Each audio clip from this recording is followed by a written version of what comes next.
Hello, welcome back sa aking small channel. Nagluluto ako ng lugaw para sa mga bata at fried chicken kasi yon ang request nila.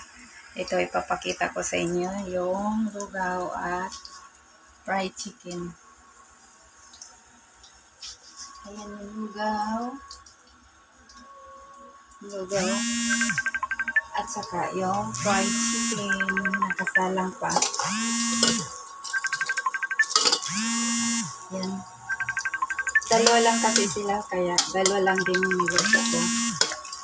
Yung kids. Kasi tatlo yan sila magkapatid na sis ko yung isa. So, thanks for watching.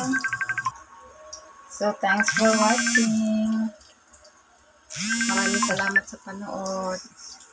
Napanood ko yung aking isang upload na YouTube. Sa YouTube, may nakita ko naka-recommended from YouTube. Thank you so much, YouTube.